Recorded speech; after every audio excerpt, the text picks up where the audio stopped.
Hello दोस्तों, कैसे हैं आप लोग। आशा करता हूँ आप लोग बहुत अच्छे होंगे, जहाँ भी होंगे स्वस्थ होंगे, मस्त होंगे एवं तैयारी में बेहतरीन रूप से व्यस्त होंगे। आप सभी दोस्तों का स्वागत है आपका अपना यूट्यूब चैनल यूनिक एकेडमी पे। आज मैं बात करने वाला हूँ दोस्त अंतिम प्रहार, जो सीडीपी से रिलेटेड है। आप देखिएगा ए टू जेड पॉइंट मैंने सीडीपी का कवर किया हूँ इस वीडियो में। आप बेहतरीन रूप से इसको ज़रूर एक बार देख के जाए। आपको 25+ नंबर ये दे के जाएगा, 30 में 30 भी दिला सकता है, क्योंकि मैंने पूरा कंटेंट इसको कवर किया हूँ। ठीक है दोस्त, बारीकी से किया हूँ, बेहतरीन रूप से किया हूँ। अगर आप इसको देख के जाते हैं तो आपके लिए बेहतरीन काम करेगा। ठीक है, चलिए ज़्यादा देर न करते हुए मैं आप बात करने जा रहा हूँ अपने पॉइंट की तरफ। ठीक है दोस्त, चलिए तो अब चलते हैं। सबसे पहले बात करता हूँ विकास। कहते हैं पहला नंबर, विकास गर्भधारण से लेकर मृत्यु पर्यंत होती रहती है। आपको ही पता है गर्भावस्था से लेकर मृत्यु पर्यंत तक चलती है। यह कभी न समाप्त होने वाली प्रक्रिया है, यह निरंतर चलने वाली प्रक्रिया है। दूसरा कहता है विकास क्रमबद्ध और व्यवस्थित जीवन पर्यंत चलने वाली प्रक्रिया है, जो माँ के गर्भ से मृत्यु तक चलती है। तीसरा पॉइंट देखिए, विकास के सभी पक्ष महत्वपूर्ण है। विकास के सभी पक्ष महत्वपूर्ण है तथा विकास के सभी आयाम परस्पर अंतः संबंधित होते हैं। ठीक है दोस्त, अंतः संबंधित होते हैं मतलब हर विकास एक दूसरे से संबंधित है। ठीक है, नेक्स्ट पॉइंट है दोस्त। उसके बाद चौथा नंबर कहता है व्यक्ति में विकास मात्रात्मक और गुणात्मक दोनों रूपों में होता है। व्यक्ति में विकास दो रूप में होता है, मात्रात्मक और गुणात्मक। ठीक है दोस्त, पांचवा नंबर देखिए, मानव विकास का क्षेत्र कौन कौन सा है। मनोवैज्ञानिक, संज्ञानात्मक, संवेगात्मक और शारीरिक है। ठीक है, इस तरह से हमारा विकास के बारे में अभी हम डिस्कस कर रहे हैं। एक एक पॉइंट देखते जाइए आप लोग। प्रत्येक व्यक्ति में विकास की गति की दर भिन्न भिन्न होता है। ठीक है, चाहे वह जुड़वा बालक क्यों न हो। सब में क्या होता है, विकास की गति की दर बोले तो उसका स्पीड का दर जो है वो भिन्न भिन्न होता है, एक जैसा नहीं होता है। और आपको ये भी पता है विकास वर्तुलाकार होता है। सातवां कहता है विकास सामान्य से विशिष्ट और सरल से जटिल और एकीकृत से क्रियात्मक की ओर अग्रसर होता है। विकास एक क्रम का पालन करता है, ये भी याद रखिएगा दोस्त। आठवां नंबर कहता है विकास बहुआयामी एवं लचीला होता है। ठीक है, विकास बहुआयामी एवं लचीला होता है। ठीक है, अब हम चलते हैं थोड़ा वृद्धि के बारे में। थोड़ा स्पीड इसलिए कर रहे हैं दोस्त क्योंकि वीडियो लंबा ना हो, जिसके कारण मैं एक एक कंटेंट को कवर किया हूँ। और आप देखिएगा, हो सकता है तो मैं इसी वीडियो में पूरा कवर कर दूंगा, और नहीं बहुत ज़्यादा लंबा होगा वीडियो तो दो पार्ट में मैं बांट के आपको क्लियर कर दूंगा। ठीक है, चलिए वृद्धि के बारे में बात करते हैं। जब वृद्धि की बात होती है तो आपको पता होना चाहिए ये शरीर से संबंध है। ठीक है, पहला देखिए, वृद्धि एक निश्चित आयु तक होती है, उसके बाद वह रुक जाती है। ठीक है, आपको पता है यह किशोरावस्था का लास्ट एवं युवा प्रौढ़ावस्था में जाते जाते रुक जाती है। इसका मतलब हमारा लंबाई चौड़ाई वेट का बढ़ना रुक जाता है। दूसरा नंबर कहता है वृद्धि के दौरान बालक में परिणात्मक या रचनात्मक वृद्धि ही होती है। ठीक है, मतलब परिणात्मक या रचना मतलब आकार से रिलेटेड या उसका लंबाई चौड़ाई वेट से रिलेटेड ही होता है। ठीक है, उसके बाद वृद्धि की अवस्थाएं देखिए, वृद्धि की कौन कौन सी अवस्थाएं देख लेते हैं। पहला नंबर जो है शैशव काल, जिसको कहते हैं शैशवावस्था, जो जन्म से 2 वर्ष तक चलता है। इसको 0 से 2 वर्ष भी कहा जाता है।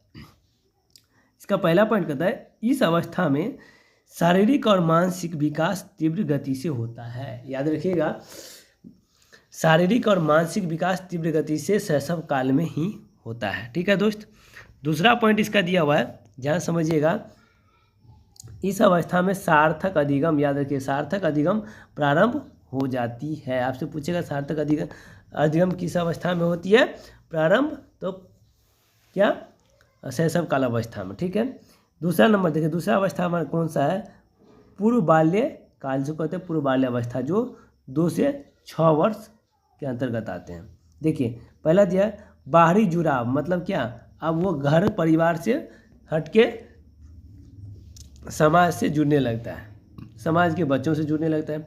नकल करना, अनुकरण एवं दोहराने की प्रवृत्ति देखी जाती है। कौन सी अवस्था में, पूर्व बाल्य अवस्था में। दूसरा कहता है देखिए सामाजिकरण एवं जिज्ञासा में वृद्धि, बच्चा के अंदर सामाजिकरण की प्रक्रिया एवं जिज्ञासा में वृद्धि होने लगता है। शिशु आत्म केंद्रित है, ठीक है, वो अपने आप पे क्या है, आत्म केंद्रित है। अगला पॉइंट है दोस्त, तीसरा नंबर इसका, भाषा सीखने का सर्वोत्तम काल भी इसी अवस्था को कहा गया है, पूर्व बाल्य अवस्था को। भाषा सीखने का सर्वोत्तम अवस्था पूर्व बाल्य अवस्था, भाषा का संवेदनशील अवस्था इसी को माना गया, ठीक है। तीसरा नंबर पॉइंट है दोस्त, उत्तर बाल्य अवस्था, देखिए 6 से 12 वर्ष, याद रखिएगा। इस अवस्था में तर्कशीलता, समूह में रहना, समूह में खेलना, खोजी दृष्टिकोण एवं घूमने की प्रवृत्ति ज़्यादा देखी जाती है। यह उत्तर बाल्य अवस्था का नेचर है। गैंग में रहना, समलैंगिक मित्र बनाना, ठीक है, टोली की अवस्था इसी को कहा गया है, ठीक है, ये सब चीज़ याद रखिएगा। चौथा दिया हुआ है दोस्त, किशोरावस्था 12 से 18 वर्ष। इस अवस्था में क्या होता है, गहन, जटिल या सक्रिय ढंग से, ठीक है, सक्रिय ढंग से मित्र बनाना, और इसे जटिल की अवस्था भी कहा गया है। दूसरा पॉइंट है दुश्चिंता, जिसको कहते हैं दुविधा में रहना, एवं स्वयं से संबंधित सरोकार मतलबी। उसके बाद है व्यस्कता के संक्रमण की पहल, मतलब ऐसे समझिए समवयस्क के समूह के सदस्य इसी अवस्था में बच्चा हो जाते हैं, ठीक है। आपसे पूछेगा समवयस्क के समूह, सक्रिय समूह कौन सी अवस्था में, तो किशोरा अवस्था में देखी जाती है, ठीक है दोस्त। तीसरा इसका जो पॉइंट है, इस अवस्था में वृद्धि का अधिकतम विकास होता है। वृद्धि का मतलब इसमें क्या होता है कि बच्चे का लंबाई जो है ना सबसे ज़्यादा बढ़ता है, ठीक है। तो वृद्धि का अधिकतम विकास होता है किशोरावस्था में, ये चीज़ याद रखिएगा। जटिल की अवस्था, संघर्ष की अवस्था, तूफान की अवस्था, मैं हूँ, मैं ही तो हूँ, मैं क्या हूँ, इस तरह की जो भी अपराध की अवस्था, इस सब माना गया किशोरावस्था को, इतना याद रखिएगा दोस्त। अब हम चलते हैं थोड़ा अधिगम के बारे में, ठीक है। अधिगम क्या होता है, सीखना, आप भी जानते हैं। इसका पहला पॉइंट कहता है अधिगम का अर्थ सीखना, यानी व्यवहार में परिवर्तन होना ही अधिगम कहलाता है। मतलब कुछ सीखा तो व्यवहार में क्या होना चाहिए, परिवर्तन, वो अधिगम कहलाएगा। दूसरा पॉइंट है अधिगम जीवन पर्यंत चलती रहती है। अधिगम क्या है, जब तक आदमी जिंदा रहता है तब तक चलती रहती है, जन्म से लेकर मृत्यु तक ये क्या है, चलती रहती है। तीसरा पॉइंट, अधिगम व्यक्ति के सर्वांगीण विकास में सहायता होता है। व्यक्ति के सभी विकास में अधिगम सहायक होता है। इसके साथ साथ अगला पॉइंट है दोस्त, बाल मनोविज्ञान में बालक का जन्म से लेकर बाल्य अवस्था तक अध्ययन किया जाता है। याद रखिएगा, बाल मनोविज्ञान में बालक का जन्म से लेकर, ठीक है, जन्म से लेकर बाल्य अवस्था तक अध्ययन किया जाता है। यह प्राथमिक शिक्षकों के लिए उपयुक्त है, मतलब ये जरूरी है, ठीक है। दूसरा पॉइंट इसका है दोस्त, भाषा सीखने का सबसे संवेदनशील समय प्रारंभिक बचपन का समय होता है। आपको बोले ना, प्रारंभिक पूर्व बाल्यावस्था को ही भाषा सीखने का संवेदनशील अवस्था माना गया है, ठीक है। तीसरा पॉइंट कहता है मानव व्यक्तित्व परिणाम है। मानव व्यक्तित्व किसका परिणाम है, आनुवांशिकता एवं वातावरण का परिणाम है। ये तो आप भी जानते हैं, और ये दोनों एक साथ चलते हैं का, और उसके साथ कि अंतःक्रिया का, ठीक है दोस्त।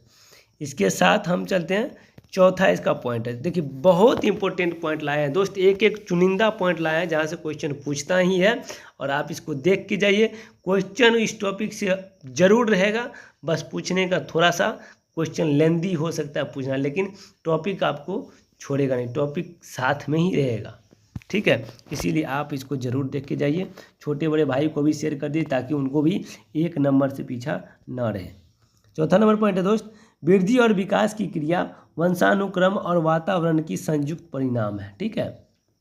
वृद्धि और विकास की क्रिया क्या है, वंशानुक्रम और वातावरण की संयुक्त परिणाम है। उसके बाद देखिए 5वां नंबर, आंशिक पुनर्वलन सतत पुनर्वलन की अपेक्षा अधिक प्रभावी होता है। ये आप भी जानते हैं, तो इस तरह के क्वेश्चन पूछे भी जाते हैं और पूछे भी हैं, ठीक है। छठा नंबर, प्रकृति पोषण विवाद आनुवांशिकता और पर्यावरण का संयुक्त परिणाम है। ये सभी मैं इंपॉर्टेंट पॉइंट बता रहा हूँ दोस्त, जिसको आप देख के जाइए, एक बार सुन के जाइए, ताकि आपका एक भी नंबर एक भी नहीं छूटना चाहिए, ठीक है। 7वां नंबर, सामाजिकरण का अर्थ सामाजिक वातावरण में अनुकूलन और समायोजन से है। ठीक है, एक एक पॉइंट। अगर आप दोस्त एक चीज़ और मैं बता देता हूँ, NCF NEP वन लाइनर बेहतरीन अगर देखना है तो जाके चैनल पे यूट्यूब पे मैं डाल दिया हूँ वीडियो, आप जाके ज़रूर देख लीजिए। One liner A to Z दिया हुआ है जिसमें NEP 2020 पूरा वन लाइनर दिया है, आप बेहतरीन रूप से समझ सकते हो। ठीक है, NCF 2005, NCF 2022, NCF 2023, कोठारी आयोग 1964 से 66, RPWD एक्ट दिव्यांग अधिकार अधिनियम 2016। ठीक है, समावेशी शिक्षा सभी मैंने ये बेहतरीन रूप से डाल दिया, आप जाके देख लीजिए, एक बार देख लीजिएगा, एक भी क्वेश्चन नहीं छूटेगा दोस्त, मैं इसका वादा करता हूँ, आप जरूर जाके देखिए वीडियो। चलिए, उसके साथ 8वां नंबर कहता है सामाजिकरण प्रारंभ एवं सामाजिकरण का प्रमुख कारक परिवार है। ठीक है, 9वां कहता है प्राथमिक सामाजिकरण। देखिए, प्राथमिक सामाजिकरण कौन कौन सा है? पास पड़ोस, जिसको आस पड़ोस कहते हैं, परिवार एवं मित्र। ठीक है, ये सभी हमारा है सामाजिकरण की प्राथमिक सामाजिकरण। ठीक है, ये मीडिया नहीं होगा यहाँ पे। ठीक है दोस्त, उसके बाद हम चलते हैं द्वितीय पे। द्वितीय में है, द्वितीय सामाजिकरण हमारा कौन कौन सा है, इसे पूछता है क्वेश्चन। विद्यालय हो गया, पास पड़ोस हो गया, ये आता है दोनों में। मीडिया, खेल का मैदान, ये हो जाता है हमारा द्वितीय सामाजिकरण में। अब हम चलते हैं दोस्त पियाजे साहब के बारे में बात करते हैं, बहुत ही इंपॉर्टेंट पॉइंट है, इनका भी मैं डिटेल डाल दिया हूँ, अगर आप नहीं देखें तो जाके देख लीजिए बेहतरीन रूप से। कहते हैं जीन पियाजे स्विट्जरलैंड के एक मनोवैज्ञानिक थे जिन्होंने स्वयं के बच्चों को अपनी खोज का विषय बनाया। ठीक है, दूसरा पॉइंट कहता है पियाजे ने संज्ञानात्मक या मानसिक या बौद्धिक विकास के सिद्धांत दिए। ठीक है दोस्त, संज्ञानात्मक उसी कहिए, मानसिक कहिए, बौद्धिक कहिए, कौन दिए? जीन पियाजे साहब ने। ठीक है, साथ में तीसरा पॉइंट कहता है संज्ञानात्मक विकास में अवधान में वृद्धि, प्रत्यक्षीकरण, भाषा, चिंतन, स्मरण शक्ति, निर्णय लेना और आदि तर्क शामिल है। इनका पियाजे साहब के संज्ञानात्मक विकास से संबंध रखता है। ठीक है, इनका चौथा नंबर पॉइंट है दोस्त, एक एक पॉइंट में चुनिंदा लाया हूँ। ठीक है, जहाँ से क्वेश्चन आपको पूछता ही है और पूछता है ही, टीचिंग ऐसा कोई टीचिंग ना हो जिसमें इनका नाम ना हो।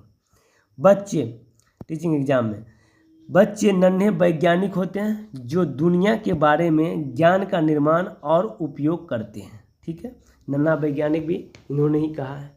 ठीक है, बच्चा वातावरण पे सक्रिय भागीदारी होते हैं और उस पर अपना क्या करते हैं, खोजबीन कुछ न कुछ करते रहते हैं।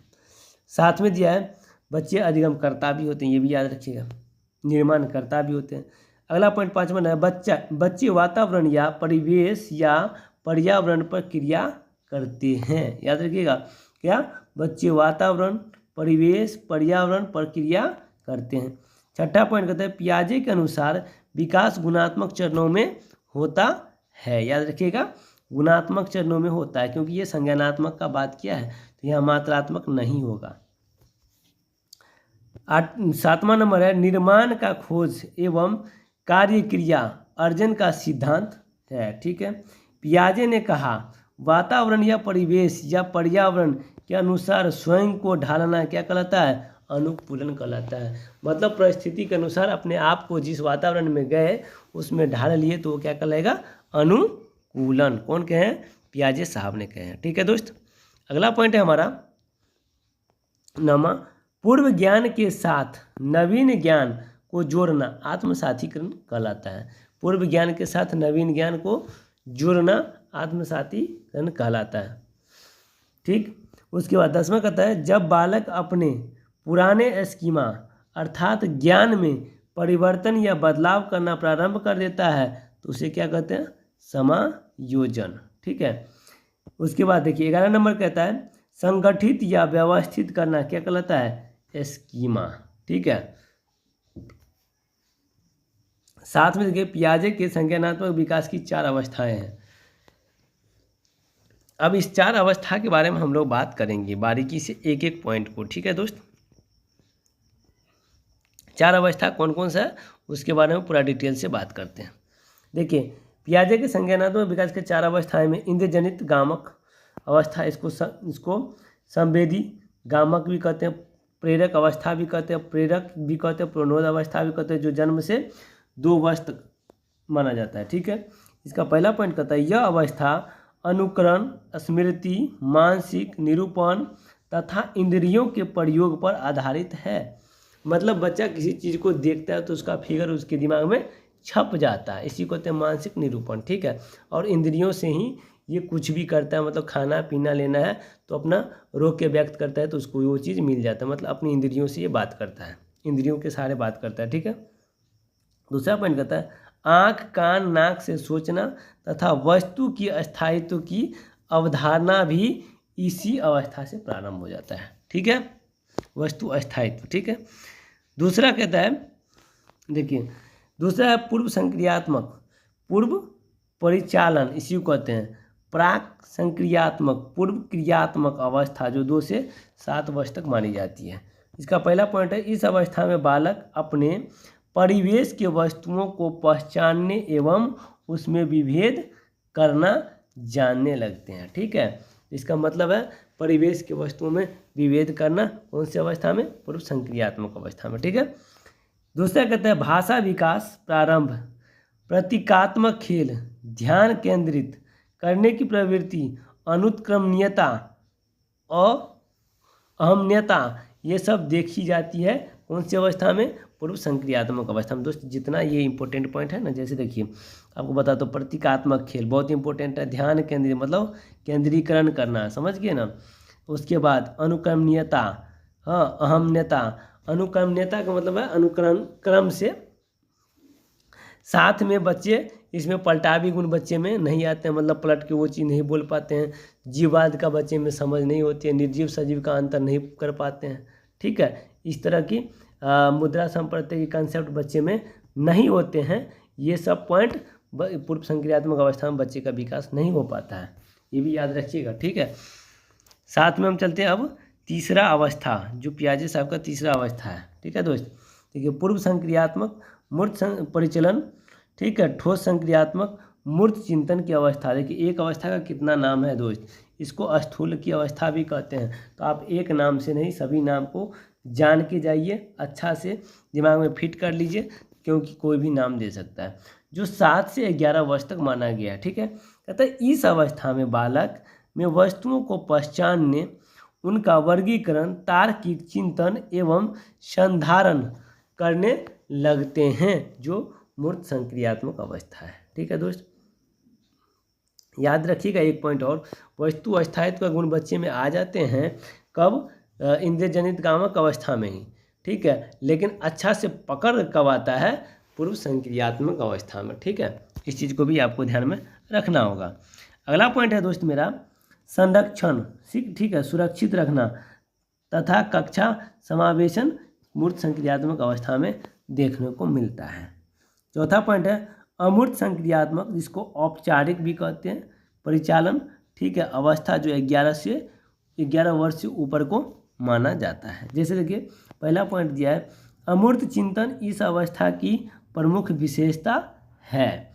दूसरा कहता है भाषा, अमूर्त चिंतन मतलब समझो जो वस्तु सामने नहीं है उसके बारे में बच्चा सोचता है, समझता है, ठीक है, कुछ बातचीत करता है, तो इस तरह की थिंकिंग करना अमूर्त संक्रियात्मक अवस्था की लक्षण है।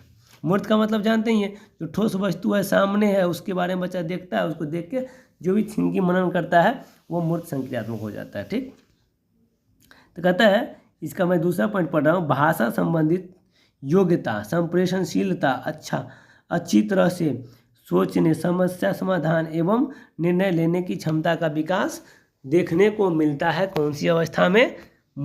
अमूर्त संक्रियात्मक अवस्था में। ठीक है दोस्त, अगला हम चलते हैं 3 नंबर इसका जो है परिकल्पना, ढंग से सोचना, निगमनात्मक विचार, साध्यात्मक विचार, ये सभी कौन सी अवस्था में देखे जाते हैं? अमूर्त संक्रियात्मक। क्योंकि बच्चा जो है ना इस अवस्था में कोई भी चीज़ को सही रूप से सोचेगा, विचारेगा, परिकल्पना करेगा। ठीक है, और ये चीज़ देखने को भी मिलता है। इसमें ये भी चीज़ याद रखिएगा, निगमनात्मक सोच बच्चे में आ जाते हैं अमूर्त संक्रियात्मक में, और आगमनात्मक आते हैं मूर्त संक्रियात्मक में। ठीक है, ये भी इसका उदाहरण है। साथ में देखिए अवधान या अवबोध ज्ञान या समझ को कहते हैं। ठीक है, लॉरेंस कोहलबर्ग के, आप चलते हैं लॉरेंस कोहलबर्ग के बारे में करते हैं। लॉरेंस कोहलबर्ग का नैतिक विकास का सिद्धांत क्या कहता है? कोहलबर्ग ने जीन पियाजे के सिद्धांत को आधार मानकर नैतिक विकास की अवस्था का सिद्धांत दिया है। मतलब बेस किनके माने हैं? पियाजे साहब के सिद्धांत को ये बेस माने, उसके बाद इन्होंने अपना नैतिक विकास का सिद्धांत दिया है, जिसमें पहला इसका इन्होंने 3 अवस्था का बात किया है नैतिक विकास के 3 अवस्था के बारे में।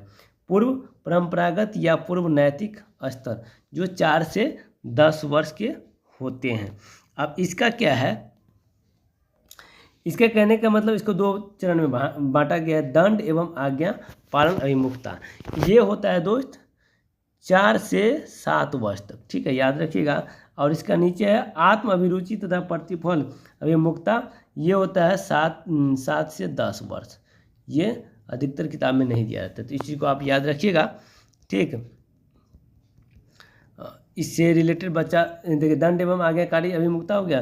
दंड एवं आज्ञाकारी अभिमुखता का मतलब ये हुआ, अभिमुखता का मतलब ये हुआ कि बच्चा जो है ना अपने माता पिता का कहना मानते हैं, अगर नहीं मानते हैं तो उनको क्या होता है? सज़ा मिलता है। तो बच्चा दंड से बचना चाहते हैं। ठीक है, साथ में देखिए बच्चे में नैतिक की, देखिए क्या है, नैतिक की अनुपस्थिति, मतलब सही और गलत का बच्चे में पकड़ नहीं होता है, ज्ञान नहीं होता है। ठीक है, तो यहाँ से जो है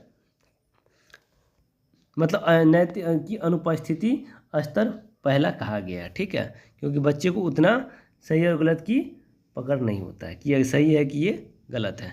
अगला पॉइंट आता है पूर्व नैतिक स्तर में बालक आत्म केंद्रित होता है, स्वयं के बारे में सोचता है, क्या गलत है क्या सही है, इसके बारे में भी बच्चा सोचता है। ठीक है, तो इसका पहला स्तर इसीलिए माना गया। ठीक है, तो और उससे पहले वाला जो 4 से नीचे वाला है उसमें उसका नैतिक 0 रहता है। ठीक है, लेकिन जब पूर्व बाल्यावस्था, पूर्व परंपरागत अवस्था में आता है तो स्तर 1 आता है। अब बच्चा को थोड़ा सा बोले तो समझ में आता है क्या सही है और क्या गलत है, बच्चा इस चीज़ को जानता है दोस्त। ठीक है, किसमें? पूर्व नैतिक अवस्था, पूर्व परंपरागत अवस्था में।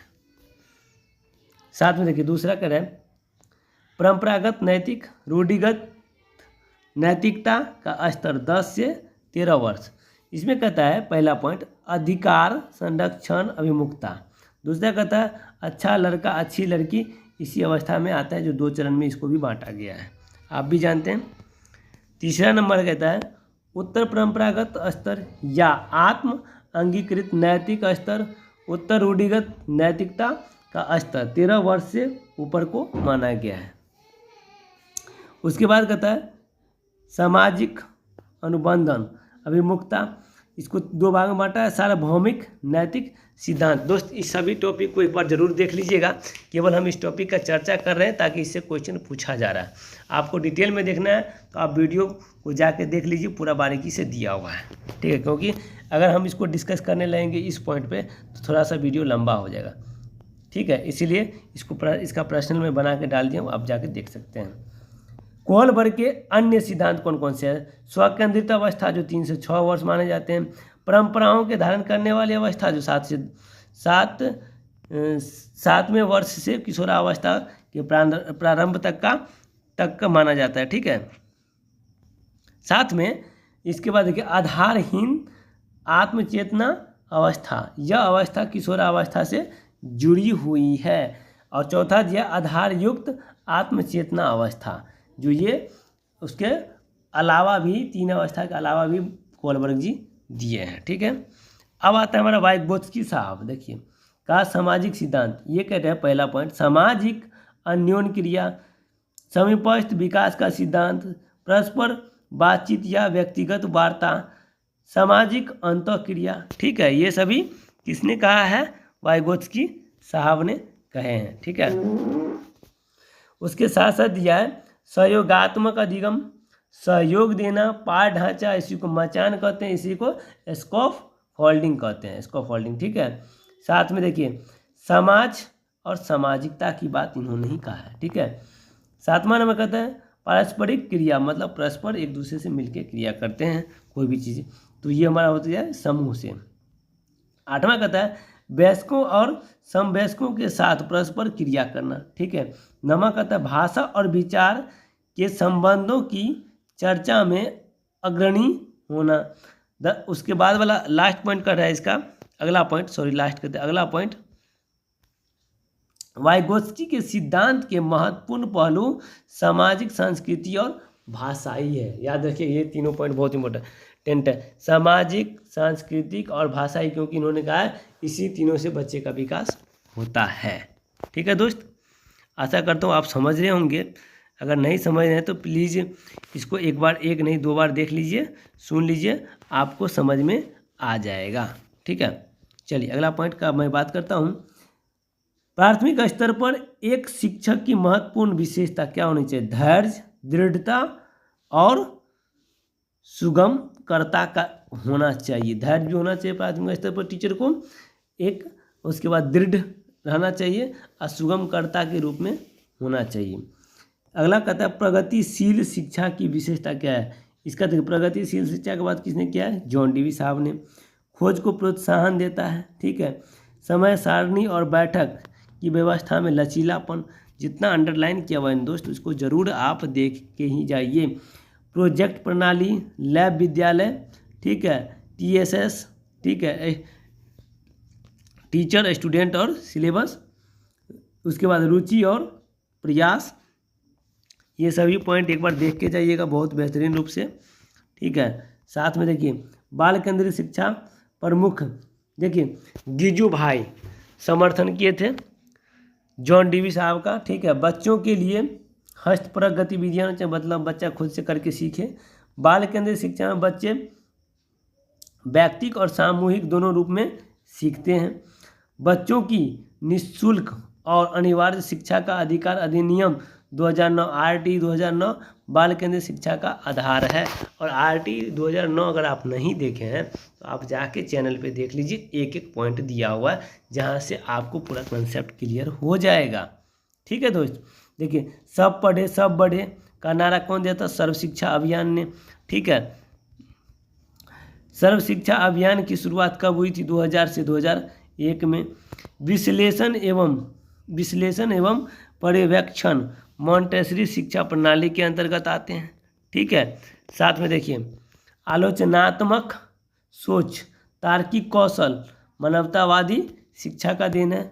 संरचनावादी शिक्षा कौन कौन आता है? सृजनात्मक पर आधारित है। उसके बाद शिक्षा का अधिकार अधिनियम 2009 समावेशी शिक्षा का वकालत करता है, ये याद रखिएगा, बहुत इंपॉर्टेंट पॉइंट है। मध्याह्न भोजन स्कीम की शुरुआत कब हुई थी? मध्याह्न भोजन स्कीम की 15 अगस्त 1995 में सबसे पहले भारत में तमिलनाडु राज्य से शुरू हुआ था। 86 में संविधान संशोधन 2002 अनुच्छेद 21(1) के भाग 3 के माध्यम से 6 से 14 वर्ष के बच्चों को मुक्त एवं अनिवार्य शिक्षा दी जाए, इसका भी बात कही गई है। ठीक है दोस्त, साथ में इसको देख लीजिए, शिक्षा का अधिकार अधिनियम 2009 भी 6 से 14 वर्ष तक के निःशुल्क एवं अनिवार्य शिक्षा से संबंधित है। यह आयु के अनुसार अधिक समजातीय है। ठीक है, दिव्यांग बच्चों के लिए, इसको विकलांग नहीं कहेंगे, दिव्यांग बच्चों के लिए 6 से 18 वर्ष तक निःशुल्क शिक्षा देने की बात कही गई है। दिव्यांग अधिकार अधिनियम 2016, इसको भी अगर आप नहीं देखे हैं दोस्त तो जाके देख लीजिए बेहतरीन रूप से, ताकि आपको किसी प्रकार का दिक्कत न होगा। ठीक है दोस्त, तो आज के लिए इतना ही रहने देते हैं, फिर अगले वीडियो में इसको हम मिलाते हैं, जो बच गया है उसको हम कवर करते हैं, ताकि आपको कल पूरा कवर हो जाएगा। थैंक यू दोस्त, बहुत बहुत धन्यवाद।